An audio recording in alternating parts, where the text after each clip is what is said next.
Hello, hello, hello.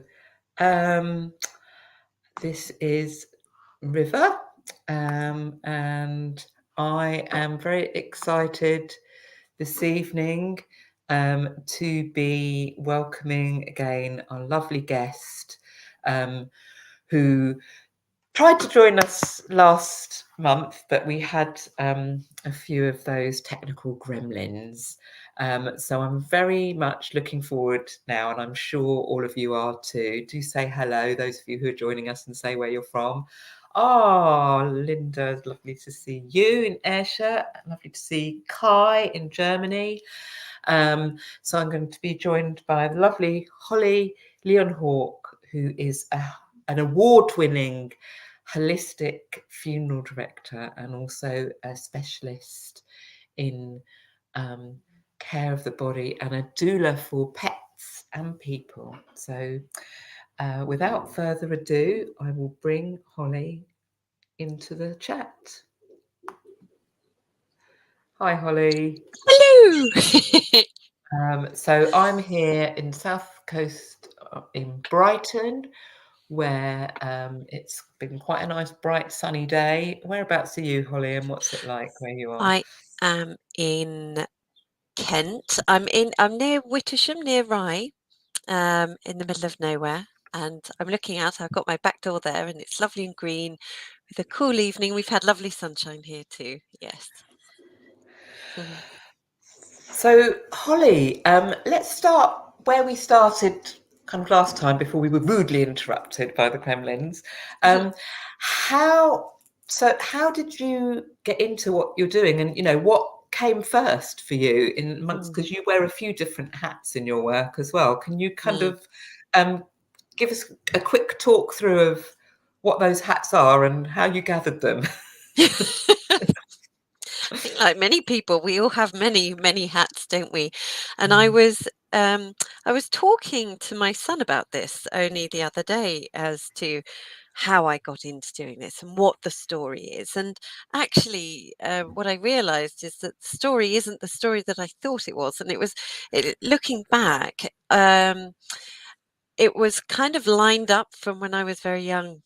So I've always felt very connected to something greater than ourselves, and the peace within that, the connection, bringing people together, has always felt very important to me ever since I was little, and I used to spend my life in the countryside with the animals, with horses, dogs, whatever. I loved it. I just loved it. And the magicalness of life. And as part of that, I would read lots. And one of my favourite series of stories was called Ginny and Shanty, which is about a girl who lives up in the wilds of Scotland, and she tames this wild horse, and it's just amazing. She has these magical adventures.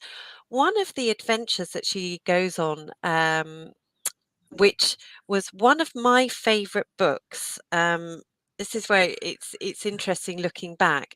So the story is basically that she saves a pony, this old decrepit pony, and then she also gets asked to help free a tinker lady, a wise old woman, from the local hospital where she is dying. She didn't want to die in the hospital. She wanted to die out in the wilds, in a brothy. And so Ginny and Shanty go, and they save, and they bring her back, and then she gets left with her people, and her people come and gather, and they care for her, and it's just an incredible story. So yes, so that's fundamentally kind of laying the base of my connection to the importance of ceremony, the importance of connecting in ceremony, and the sacredness of death as well. So moving on then, we go on quite a few years. I trained as a veterinary nurse initially after leaving school, went on to be mummy, and was an artist for many, many years. my ex-husband designed a shape of coffin, and I was painting them. And we'd go and visit the Ideal Death Show, the Good Funeral Awards, all these different places. I became aware of wonderful people like Rosie Inman Cook of the Natural Death Centre, Claire Turnham of Only with Love, who I did Care of the Body with, amazing lady. Who else? So many. Hermione, I nearly said Hermione Granger then, but it's not from Harry Potter. Hermione Elliott, who founded Living Well, Dying Well, and then End of Life Doula UK. Felicity Warner's books, my goodness, they're just incredible and inspirational. And then Simon and Jane of Green Fuse Training. And so I was gathering all this information, but my eyes were being, the screen was being taken away from my eyes. I had no idea that anything like this existed. When my grandfather died, it was very traditional, it was very detached. No one, even though he had a stroke, nobody had actually said to my mum, he is dying. And Mum deeply regrets that. We all do, because if we had known, we would have held vigil with him. We would have sat with him and supported and loved him through those final stages. But we didn't know. And then afterwards, when we went to see him, that was one of the strangest experiences of my life, because it was, again, very cold and detached. There was no compassion, there was no support for mum and myself. And so with all this information, it was kind of like a spiritual awakening for me as well, and really coming home to myself, and a voice, inner wisdom, God, whoever you want to call it, was basically saying to me, look, you've got all this information, what are you going to do with it?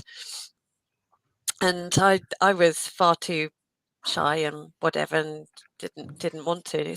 Well, actually, you have a duty. If you needed somebody who had this information and they were too scared for whatever reason, would you you have to actually put yourself out there. So yeah, so then I launched Holly's Funerals, which my ex-husband has, and it still runs under Holly's Funerals. I'm not affiliated with it in any way, shape, or form. So I'm hollylyonhawk.com. And yes, just trained as so I've trained with Soul Midwives, End of Life Doula UK, and just mix of, like you say, a mix of everything. So for me, I'm passionate about seeing change happen where there are more people being supported with continuity from before, during, after, and then onwards as well, so that there is so people aren't at each stage being introduced to new people, strangers, at such a vulnerable time in their lives, with little and little to no information sometimes really on what the practicalities are. So do you sometimes find yourself escorting people through that whole journey, the before, during and after? Yes, yes, Yeah. yeah. Um, If I'm lucky enough, for many people, there's still a lot of misunderstanding and a complete lack of awareness of what is on offer. So for many people, if somebody has been dying of an illness that's taking a while, they will have got into a routine with using. I'm going to sneeze. I've got dreadful hay fever. No, I'm not. Um, if I sneeze suddenly and I blast all your ears, I do apologise. No, it's gone now. So they have the nurses that go round and support them, and they may have carers, and people tend to really retract at that stage. So the idea of then opening doors to somebody new that they don't really understand what a doula or a midwife is at end of life, it can it prevents that. So not many people even understand that it's there. So most of the time, I will give advice over the phone beforehand, and then I'm there sort of during and after. Tends to be how it works, but I would really love to see that change. It's a difficult one though, isn't it? Because people don't feel comfortable with talking about this. So Yeah, yeah, I mean, we're such a long way from the kind of changes that a lot of us who work in this field might mm, like to see. I mean, I yes, certainly came into my working life as a celebrant, full of excitement about, what I would be able to offer people, mm, and what funeral, thinking about what funerals could possibly be like. mm, And then, I find that most of the people that I work with aren't really kind of comfortable with going outside of something mm, that feels quite familiar. yes, yes, Um, and you've mentioned that a couple of times, about um, the changes that you'd like to see. Yeah, mm, what are the? I mean, again, it's a massive question, but what are the changes huge. that you would like to see in, our approach, say in the Mm, UK and beyond, to death and dying? How would it be in the ideal gosh, world? in the ideal world, it wouldn't even be what I'm going to share with you, because I think in an ideal world we would live very, very differently, and we'd have our beautiful communities, and it would be very much held within that. But I Mm, doubt very much that we will be visiting that again, not for a while anyway. Um, so the way I feel it would be most beneficial for people is to because we're stuck in the very traditional Victorian way of doing death, mm, um, and that's also compounded by the NHS being formed, which is wonderful, but equally, again, it took people out from their homes and the community supporting and people being around death. So people don't see death that often. So I would love to see people who are trained um, for to be able to support before, during, after, onwards. And then we have mortuary spaces, maybe the mortuary spaces around the country with funeral service providers doing the logistics, and then you've got the people who are really compassionately trained within soul midwifery or end of life doulaing or whatever, and to be able to support people all the way through. That's what I would love to see. I would love to see people becoming aware and being told of all their options. And initially, it is only at point of need which people tend to really hear it, which is difficult because they tend to be so overwhelmed in that moment. To take on new information is quite difficult. So, however, at the moment, people don't want to engage with it before. So it's having more and more people who are able to share honestly and openly all the options that are available, not just one hearse, two limos, a crematorium service, and then off to your local. So, for instance, I'll share with you one of. I mean, they're all very special, actually. But it was what was special about this funeral was it's that the families willingness to embrace. There's like quite bohemian family anyway, but gentleman died. He was a potter, he was a teacher, he was a social activist, he was an incredible man who loved the outdoors, and so he and his wife have decided on a natural burial. So he was initially we took him back home, and he was taken. They chose a camper van hearse, so we took him back home in a white camper van hearse, where we settled him in their garden. It's a beautiful garden, and I think there were 5 of the women who spent a couple of hours decorating his coffin.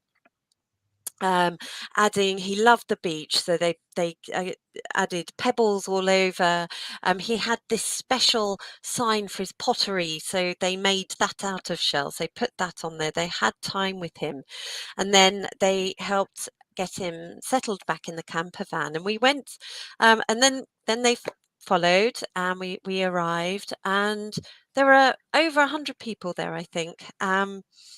And they really wanted a meditation included in the And day as well. you arrived where, Holly? At the natural burial, Okay, yeah.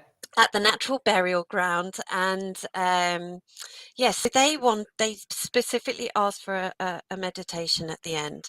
He loved people like Alan Watts as well, so he was very aware of the expansion of consciousness and things. So for me, it was just an amazing funeral to be involved with. But we arrived, we got him settled. The ceremony went on for nearly 2 hours because there was so much music, there were so many stories being shared. There was still ceremony within it, but there was so much love, and that's the key that I feel is the important thing, is that respect is about honoring people's um, lives, for whoever they were, without judgment of just complete, let's celebrate them in the way that they want to be celebrated, not in the way that Victoriana dictates. And so after the ceremony, we got him loaded back into the camper van, drove up to the top of the hill, then we got him settled, and family and friends lowered him. And then we had the meditation back down, which was amazing. So I did this big meditation of basically connecting everybody and helping everybody connect to him in a new way. Um, After that, they got their picnics out. I'd taken my fire pit with me, and they got guitars out. They were there till sundown. I've got some amazing pictures. There's video actually at the very end, just before they left. And they, just a very close family who were left, they walked to the top and they put the rest of the flowers on the grave with the sun setting. It was just so heartfelt, so natural, so right, with a beautiful flow of laughter, of sadness, of hope, of loss, all of these wonderful emotions that really need to be embraced in their entirety, and not just focusing on the sadness of what's happened. So yes, giving people, families, freedom to be Yeah. able to choose, but they tend to only have that freedom if the person who's organizing the funeral with them tells them about it. Yeah. And I think that's where celebrants actually can play a vital role in making people aware. I just want to pick up on, a couple of contributions to the chat. So Linda's saying that, she was also trained by Felicity, and 4 years ago started that charity called NODA, No One Dies Alone Ayrshire, and 45 volunteers trained in Wow, After the Last Breath too. And we'll eventually add the celebrancy service. That's fantastic. And then gorgeous. Kai in Germany is saying, we often have the problem that clergy from traditions other than Christian are not often really taken seriously and aren't allowed to perform the necessary or desired ceremonies because the mortician's sometimes very narrow-minded. Well, I'm wondering, I think I think things have come on in leaps and bounds in, I don't know if you share this view, Holly, though, but in the UK in the last sort of 10, 15 years, I think sort of going back 15 years, a lot of people wouldn't know what a celebrant was if you Mm, mentioned it to them. mm, And now I think most people do. And it's a kind of self-advertising mm, profession in a way, isn't it? mm. So my feeling is, Kai, is that things will be moving on quite fast, you know, in here included, you know, as this, we live in increasingly secular, mixed spiritual societies and communities, you know, that kind of older generation of church-going Christians, is those generations are on the way out, really. And yeah, so I think that we're going to see increasing change in demand. Michelle saying she's involved in NHS end-of-life care development, and there's a real effort to involve patients and family in care at the end of life. That's great to hear, Michelle. That is so great to hear that that's happening in the NHS. We want the person at the end of their life to be able to make decisions about how they want to spend their last days and where and what kind of support they need. And yeah, that focus on communication and facilitating wishes, that's exactly what you've been talking about, isn't it, Holly? And I'd like to say, you know, that's kind of how we met one another, because I was going to be doing a funeral for a friend of mine, and my prayer for my friend who had lost her husband was just like, was, you know, praying with all my heart for just for her to have the very best support around her, you know, as she was going through that loss, and for that family to have the best of support and care. And when I spoke to her for the first time, she told me about what you had facilitated, Holly, which is not what most funeral providers offer. So, can you talk a little bit about what you were able to offer to that particular family, and tell us a bit more about, you know, how many people take up that kind of offer that you've That was very special in many ways, because there, you know, your friend, he had been ill for some time, and his wife had wanted him home actually the night that he died. So I went over. I hadn't been able to see her before this, so my first meeting with her was when he had died, and we chatted, and then we went upstairs. We spent some time with him, and we spent quite a lot of time with him actually, and I think that was a really important time for her to, because what I am for families, as many of you will be, is somebody who's not emotionally attached to any of it. So we can hold and just listen. And most people, 95% of my work is listening to people.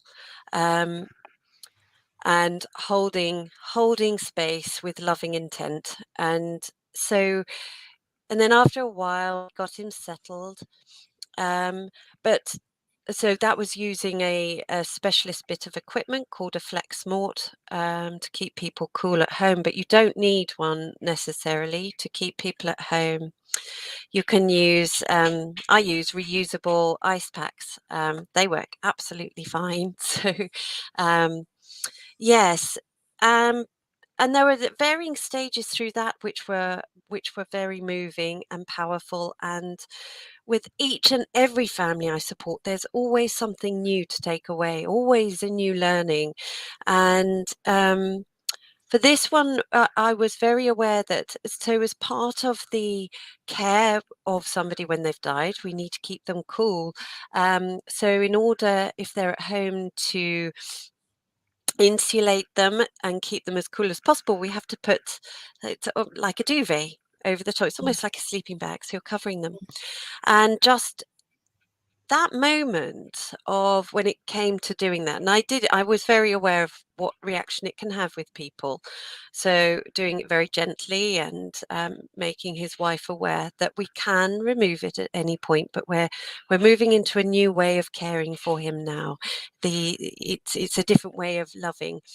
And for her, that was way too much. She couldn't even cope with that. It was a moment for her to just stop, and it's that next step to letting go of the physical form. So it's being covered, and even though she knew she could take that back at any point, it's again the symbolism of it, which is very powerful. So he stayed at home for the night. Just one night he needed at home, and on that note of keeping people at home, many people aren't aware that they can.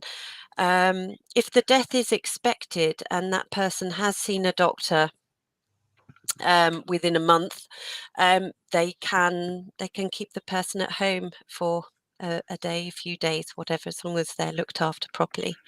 And then it was creating some kind of ceremony for her within the constraints of the timing of a crematorium, because this was at a crematorium. But what this family did was beautiful, and they had the cardboard coffin taken home, and they painted it and decorated it and prepared it with so much love. Oh my goodness, it's one of the most beautiful coffins I've ever seen in it just incredible, the thought and the pictures. It was just stunning.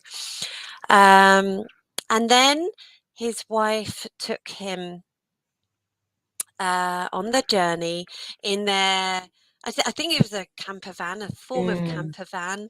Yes, so we drove in procession, and driving behind, and just being very aware of what that must be meaning for her as she's driving her beautiful man on his final journey. And then friends and family were the ones to carry him in, so he wasn't carried in by strangers. And we all sat round the front. So we moved the chairs. We put them in a semicircle, and we placed him on trestles in the front. So he wasn't completely detached straight away. Again, there's this very gentle.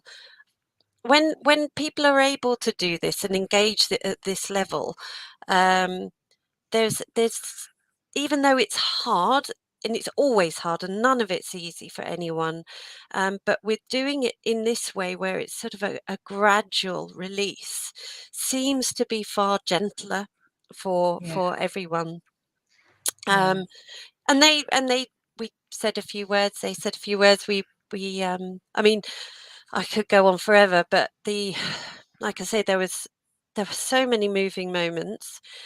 The moment where they didn't want the curtains closed, and we were just left with the mum and the children, and that moment of saying goodbye, and the not wanting to leave. It's not quite long enough, and it's never going to be quite long enough. And just witnessing that, and the importance of that. And this is why time is so important, because if people aren't given enough time, there are moments like that are lost, and they're pivotal moments in our journey of acceptance and of healing. It was beautiful all the way through. It was just beautiful. Yeah, I think if I had the magic wand, if I could just make one single change, it would just be to kind of double the length of all Yes. crematorium time slots, up and down the country. I Yeah. mean, some of them need tripling, because in some places it's 20 minutes. I mean, that's just savage, it feels. Yes. And it's, I think for a lot of us celebrants, it's the worst Yeah. part of our job, because it's something that we bear a responsibility around, because we have a responsibility to the funeral directors that we work with, I mean, you're your own funeral director, so this is slightly different, but obviously for Yes. most of our celebrants, the responsibility for the funeral directors, to the crematorium staff, and to the families that may be coming in to have a funeral afterwards. And so it's a Mm. horrible job of kind of, Yes. clock watching, Yes. or yeah, Yeah. and Very it, hard. And it feels I feel especially sorry for celebrants, because I know so many of you really want to be able to offer so much, but you're so restricted. And one thing that, so I will just mention quickly, direct cremations. So they're becoming incredibly popular. I think they have their place, and there are a few things about that that I would like to talk about. But one of them is that a direct cremation doesn't have to be used in the way that it's currently predominantly used. So I use direct cremations in order to separate the ceremony from the actual cremation. So I work with a lot of wedding venues. We've done it at village halls, where you can have the ceremony. They can personalize the space, they can have the wake there. And then at the end, when everybody says goodbye and raises a toast or whatever, the coffin is taken to the crematorium. And that's the equivalent of the moment where the curtains close. So, Yes. and that, I mean, I've got a beautiful venue up the road, and for 4 hours there, plus the cost of direct cremation, is the same as a 45-minute service, you know, Yeah, and yeah, they yeah, can have their food there. They can, I mean, it's a yeah, no-brainer, but people don't yeah, know about it. And it yeah, breaks my heart. So they'll yeah, plump for a direct cremation because they don't want to go to the crematorium. So they don't have any service. But yeah, actually, you can. You can. yeah, yeah. So this is one area of being able to offer people choice. You talked about the people being able to have that choice of having their loved ones, remain at home with them for a Mm, while, to be involved in the care. I'd like to ask you a little bit more about that actually as well, about the ceremonial care of mm, bodies. And I know that's something that you also offer, either uh, in people's homes or mm, in your place of work, with for me. families to be involved in that ceremonial care of the Mm, body. Can you mm. talk a bit about So, the possibilities are absolutely. there? This is something that's very, very close to my heart, and I feel is one of the most important things that people.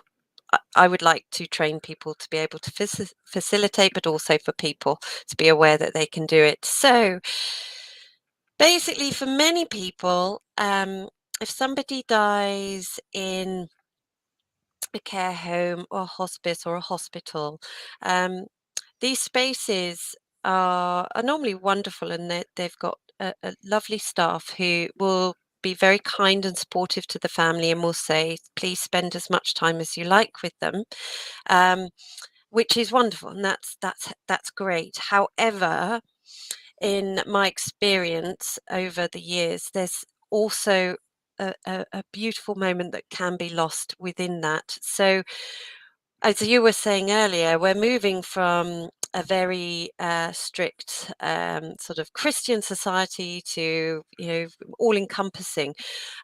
With that, we're in kind of I feel we're in a transitional stage where people are really beginning to play around with what their beliefs are, beginning to make their own rituals and their own ceremonies, and pulling bits from lots of different religions and belief systems.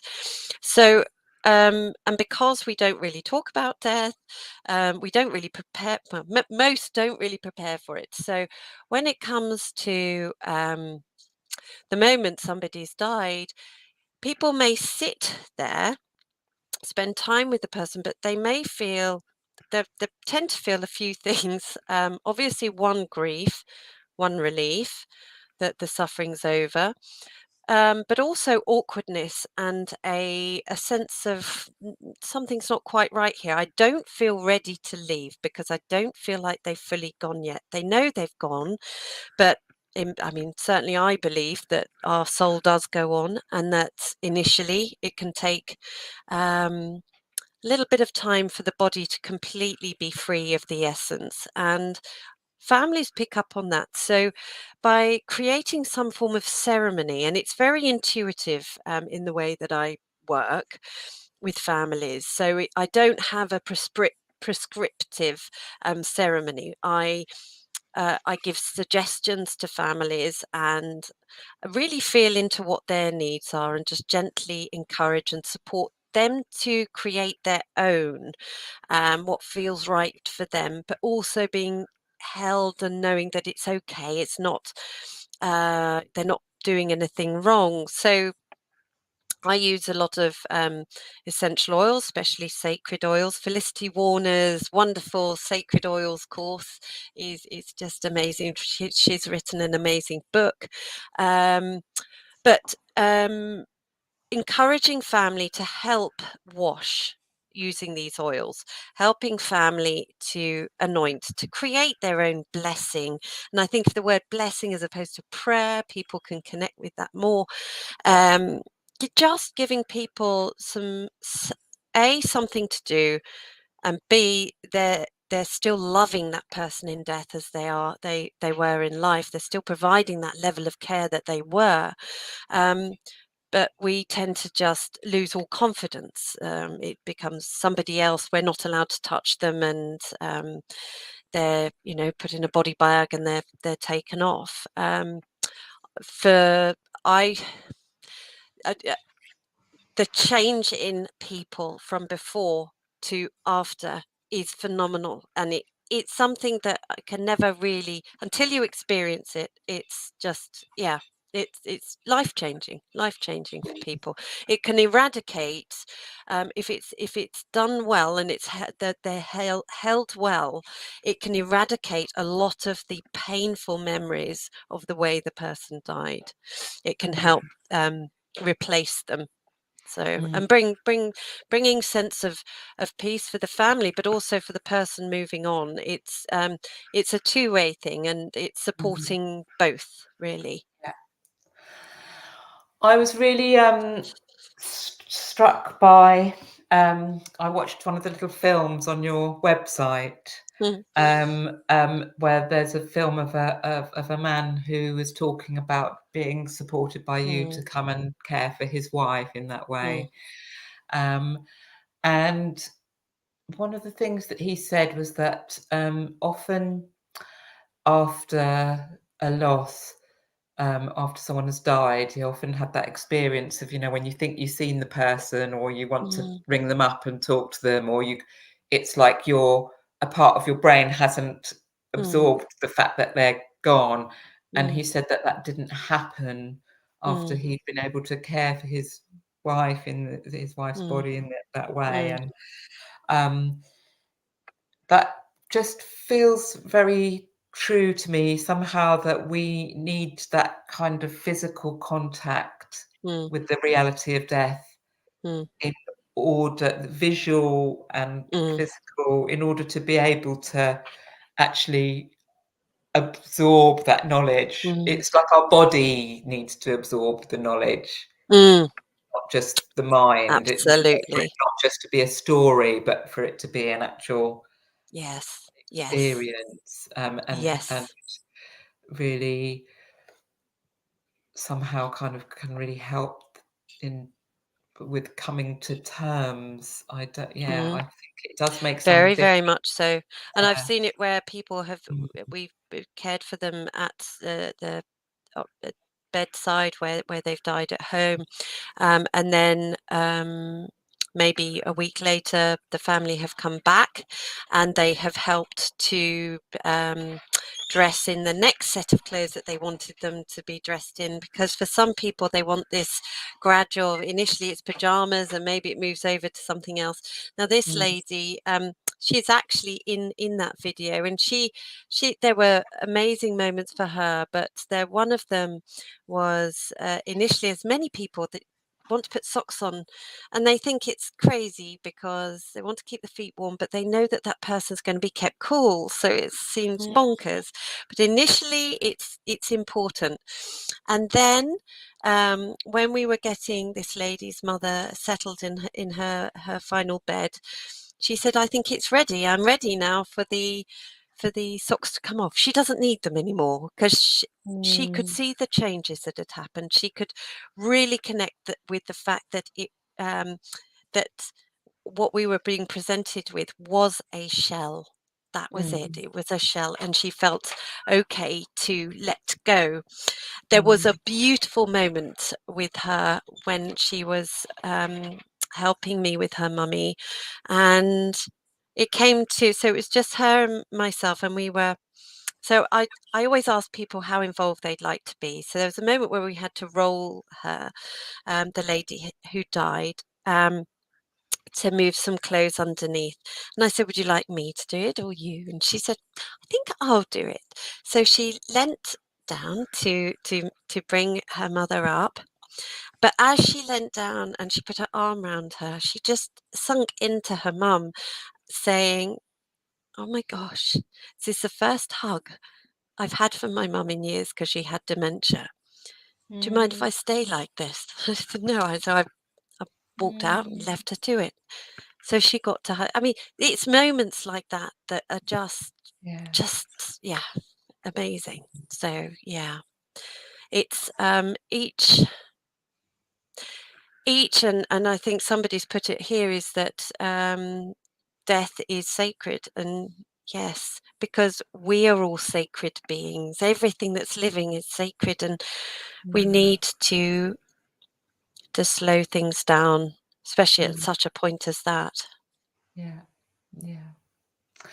I'm aware that we're kind of running out of time, but I must also ask you a little bit about your work with animals too, Holly. So I know that comes out of partly flows from your background as a veterinary nurse. Yeah. So do you do end of life care and funerals for pets as well? Absolutely. So it's exactly the same. There is no difference. And for me, as I mentioned earlier, animals were just key to my peace when I was young, and they still are. I've got a couple of very elderly Dachshunds here who aren't long for this world, and that's going to break my heart. But having gone through the loss myself of so many animals, that actually for me animals the loss can be greater. So, and I'm very aware that grief, the pet loss, pet grief, animal grief, whatever, it's not acknowledged as much as humans. The loss of a human, even if that person wasn't that close to that human, but they were incredibly close to a pet, the loss of the human will always be greater in society's eyes than the pet. So, and what I have seen is that actually there's a lot more that comes out with pet grief as well. It tends to be layers when people are given permission to sink into grief, anticipatory grief, just be reassured that it's normal, they're safe within it, but then honoring and giving them control and creating beauty at the end for their beautiful animal in whatever way that is. So yeah, very, very important. I'm very passionate about care of the body, really, for animals. Yeah. I feel that there's something, my feeling about pet grief is that or the loss of animals, is that it seems to be a very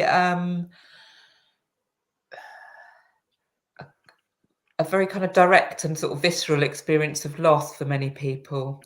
Whereas we might have these kind of layers of sort of shielding that we kind of move tentatively into the process of grieving for our human loved ones. Often I kind of feel like that the pet grief just comes over like a tsunami for people quite often. There doesn't seem to be the same shielding. I don't know. That's my experience anyway. Interesting. Marie is talking about her dog died, brought him home from the vet after he was put to sleep. Spent the day with him at home, talking with him, sharing memories before taking on a final road trip to the pet crematorium. Yeah. Beautiful. Yeah. Good. We're coming towards the end of our chat, Holly, and I know there's so much more. I'm just going to open it for, if there's anything that anyone would like to ask Holly before we wrap this chat up. But perhaps we'll speak again, at a later date. I would, please do say about what is on offer at your website as well, Holly, because you do have some things that are on offer there. Yes. So aim to have a meditation every Saturday morning at 10 o'clock, and that's live. There is the odd occasion it doesn't happen because whoever's meditating can't get there, or there are technical issues, but most of the time there's that, and that's free to everybody, and that's really to help people move into a space of calm. And then there's grief art on the last Sunday of every month. That's online.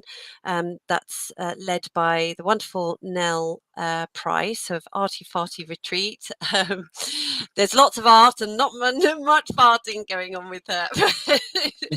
She's lovely and amazing, and it's not about if you're any good at art or not. It's just about helping process. There's a wealth of information on the grief support page. But yes, there's that, and obviously supporting families with funerals and end of life. Yeah, I'll just paste it into the chat, your website, in case anybody wants to look Thank at you. it. Yeah. So, I'd like to bring our session to a close with a poem by the wonderful Mary Oliver, who's somebody who has a real feeling for all of our fellow creatures and beings, and a real incredible feeling for the sacredness of life. So this poem is called In Blackwater Woods, and I'm actually reading it from the good old Dead Good Funerals book, which is on the reading list for our Serving the Living and the Dead course. In Blackwater Woods by Mary Oliver. Look, the trees are turning their own bodies into pillars of light, are giving off the rich fragrance of cinnamon and fulfillment. The long tapers of cattails are bursting and floating over the blue shoulders of the ponds, and every pond, no matter what its name is nameless now.